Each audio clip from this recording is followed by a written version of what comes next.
네, 축하드립니다. 아니 정말 그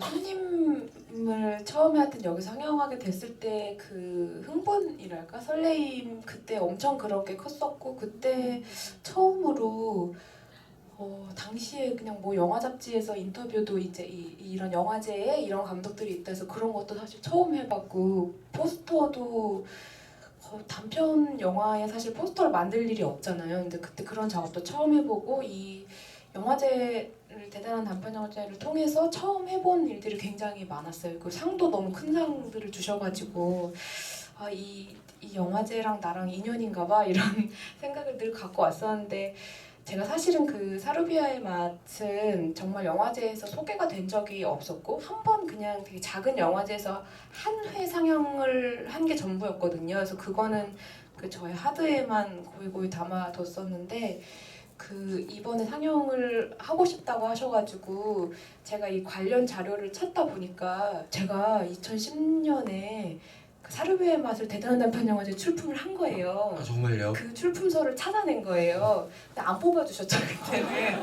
그래서 제가 그거를 막 이제 제가 이렇게 출품을 했었다 막 이런 그 옛날 그때 이제 그 지원 작성했던 그 양식들도 막 그 오랜만에 또 보게 되고 근데 그거를 또 다시 7년 만에 작품을 7년 만에 여기서 상영을 하게 또 기회를 주신 거잖아요. 이런 거 자체가 그냥 모르겠어요. 저한테 되게 어쩌면 올해 우리들 이상으로 저한테 되게 큰 의미가 있는 해가 아닌가? 저의 부끄러운 작품들을 돌아볼 수 있게 만들어 주신 것만으로도 되게 좀 벅찬 기회인 것 같고, 네. 제가 이제 말을 오래 하다 보니까 무슨 말 하는지 잘 모르겠는데, 네, 그렇습니다. 저도 오늘 사르비아의 맛을 봤는데 아마 우리들 보신 관객분들 혹시 살짝 손 들어주시죠. 와 역시 우리들은 정말 흥행작이네요. 우리들 보고 오신 관객분들이면 사르비아의 맛 보면서 우리들 생각 되게 많이 하셨을 것 같아요. 축소판 같은 작품이기도 하고 사실 저는 아까 들어오기 전에 윤가은 감독한테 살짝 말씀을 드렸는데 윤가은 감독 영화 역사상 가장 커다란 어린이가 등장해서 사르비아의 맛을 보다가 너무 깜짝 놀라고 심지어 약간 공포스러운 분위기까지 느낀 강기린 제가 너 꼬셔 이런 윤가은 영화 중에 가장 자극적인 대사도 있는 그래서 사르비아의 맛은 어디서 처음 출발했고 그 어린이 캐스팅은 어떻게 된 건지 지금 잘 지내고 있는지 되게 궁금합니다. 선생님인 줄 알았어요 사실. 그렇지 않으셨어요? 근데 그 친구 사실은 그 당시에 6학년이었거든요. 근데 제가 직접 뽑진 않았고 당시에 이제 이 미디액트라는 이제 작은 영화 만드는 워크숍을 진행하는 기관에서 이제 그 프로그램에 졸업작품으로 준비를 하던 때인데 주인공 2명은 제가 직접 뽑았는데 나머지 친구들을 뽑을 시간이 없는 거예요. 그리고 제가 아는 분한테 이제 좋은 친구들 연기하고 싶은 친구들 있으면 소개해달라 해서 그날 이제 온 친구들인 거예요. 근데 한 명이 아니고 다 6학년이라 그랬는데 키가 저보다 큰 거예요. 그래서 근데 어쨌든 위협적이긴 하겠다. 반에 또 그런 친구들이 있잖아요. 그래서 그렇게 해서 만나게 된 친구고 저도 어떻게 이제 성인이 됐을 텐데 그러고 보니까 어떻게 지금 되게 궁금하네요. 근데 그 친구는 그런 방식으로 뽑았고 이야기는 어떻게 보면 우리들이랑 좀 맞닿아 있는 이야기이기도 한데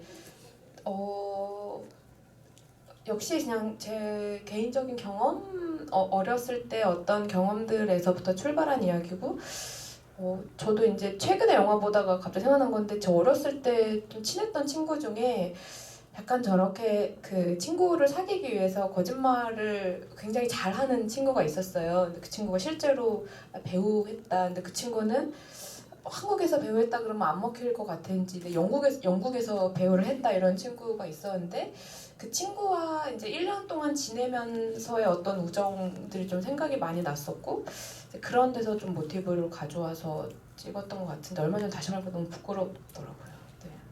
복도에 초등학교 교실 간판 걸려있는 거 보니까 4학년 5반 이런 거였던 것 같은데 우리들도 4학년 시절의 얘기잖아요. 네, 그러네요. 감독님이 4학년이 도대체 어땠길래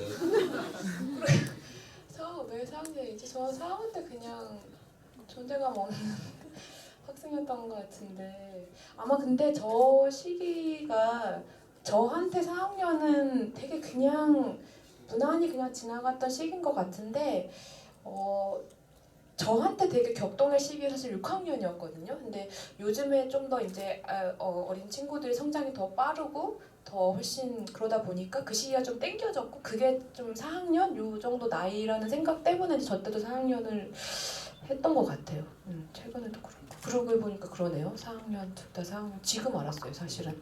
어떻게 보면 사루비아의 맛을 우리는 역순으로 보게 된 거잖아요. 다른 작품들을 먼저 보고 아마 오늘 이 자리에서 거의 다 처음 보셨을 텐데 재밌는 게 그 콩나물의 공간들도 좀 겹치는 게 있어요. 이를테면 좀 작고 좁은 골목길이고 굉장히 서정적인 그 식물들이 있는 풍경 있는 부분들이 사루비아의 맛의 끝에도 등장을 하고 그리고 콩나물의 공간들도 골목들이 좀 연결되는 약간은 미로 같은 느낌을 주는 동네들이 나오는 부분들도 있는데 교실과 그런 골목이라는 공간이 윤가은 감독님의 작품에는 공통적으로 등장한다는 느낌이 있거든요. 그 공간을 선택하실 때도 어떤 부분들이 있는지 여쭤보고 싶습니다.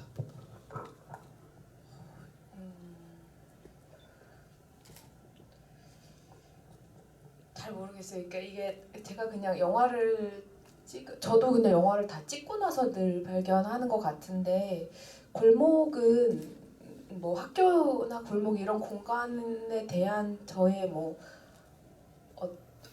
애정은 있는 것 같아요. 그러니까 그 평소에도 뭐 어렸을 때부터 지금까지 평소에도 뭐 이렇게 동네 돌아다니면서 나름의 그 어떤 동네 안에도 새로운 길들이 늘 있고 새로운 공간들이 있잖아요. 그런 거 발견하는 그런 일종의 취미랄까? 그런 게 어렸을 때도 있었는데 지금도 여전히 그렇게 좀 뭐 머리가 복잡하다거나 그러면 산책하면서 좀 풀리기도 하고 이런 저희 개인적인 취미 그리고 그런 것들에 대한 애정도 있는 것 같고 또 이제 옛날이랑 다르게 자꾸 개발들을 하다 보니까 그런 게 또 많이 없어지잖아요. 근데 그 없어지는 저는 그리고 또 제가 자라왔던 일종의 고향들이 다 지금 재개발이 돼가지고 다 없어졌어요. 근데 그래서 그런 거에 대한 저한테는 일종의 그 유년 시절을 다 보내온 고향이 통째로 없어진 건데 갑자기 그런 거에 대한 되게 그리움 같은 게 늘 마음속에 있어서 자꾸 영화에 담으려고 하나? 뭐 이런 생각도 있고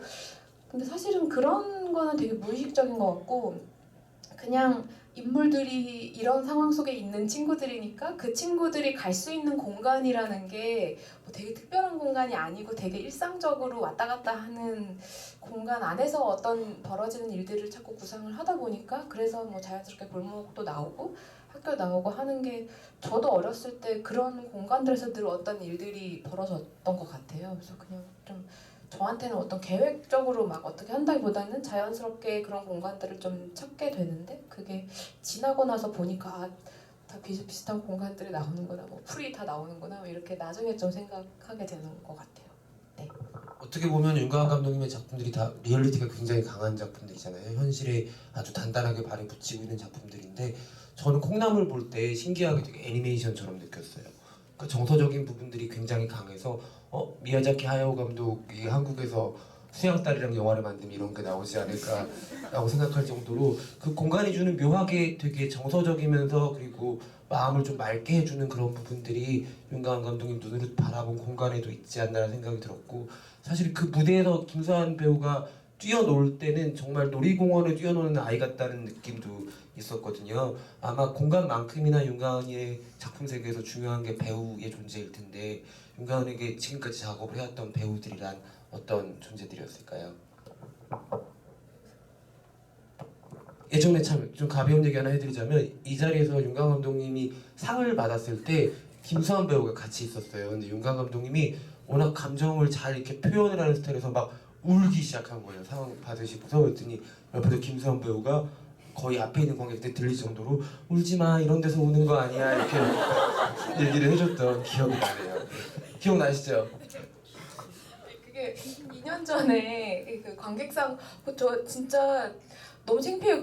왜냐면은 그때 대상 받은 것도 아니에요. 이 대단한 남편 영화제였는데 관객상 받았는데 그때 이제 우리들이란 영화를 만들다가 제가 뭐 어떤 뭐 일들이 있어서 접었어요. 그러니까 그거를 업는다고 하죠. 보통 프로덕션을 준비를 하다가 엎은 지 한 한 3일도 안 돼서 그 시상식이었어요. 근데 관객상을 주 저한테 되게 의미가 영화를 계속 하는 소린가? 저는 영화를 더 이상 못하나? 이런 생각을 막 하고 있었는데 큰 상 주셔가지고 제가 대상도 아닌데 막 대상 받은 사람처럼 막 울고 수환이는 되게 이 사람이 왜 이러지? 이런 눈으로 그랬던 것 같은데 배우들 모르겠어요. 저는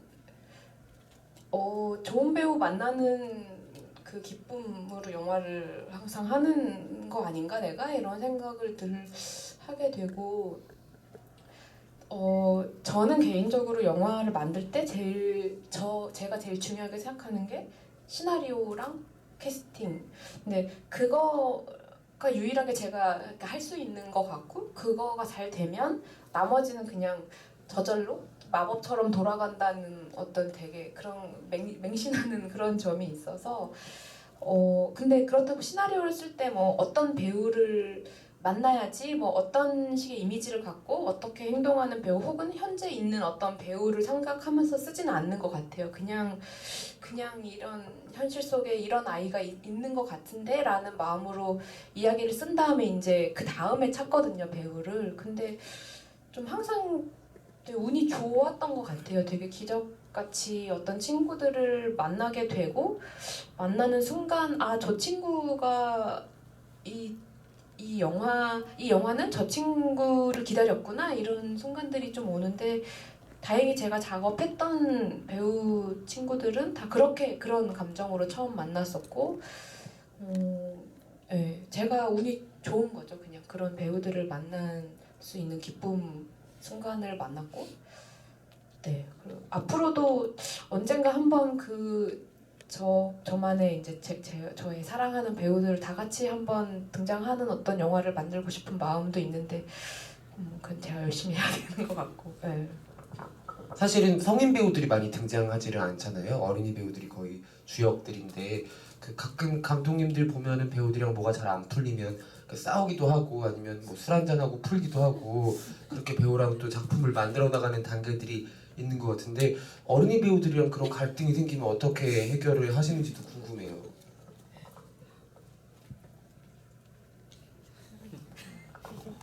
술은 못 마셔서 아이스크림 하나 먹으면서 이야기하기도 하고 근데 실제로 갈등이 생기거든요. 이게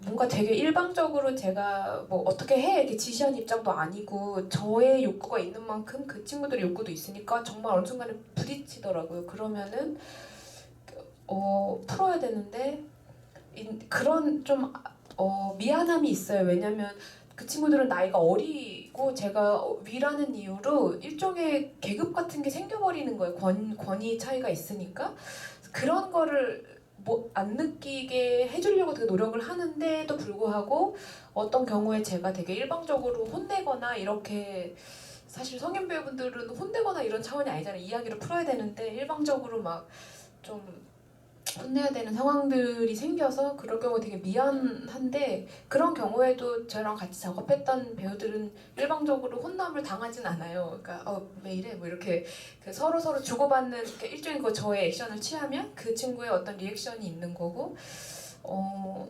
어떻게 풀었지? 근데 이야기를 좀 더 진지하게 하려고 노력은 많이 했던 것 같아요. 그 상황적으로 안 됐을 때는 있지만 네. 비법 없나요, 감독님? 가끔 이렇게 뭔가 이렇게 이 친구가 감정적으로 좀 힘들어졌을 때 연기로 다시 돌아오게 하기 위해서 쓰는 특효약 같은 거. 맛있는 거 뭐 이런 거. 글쎄요.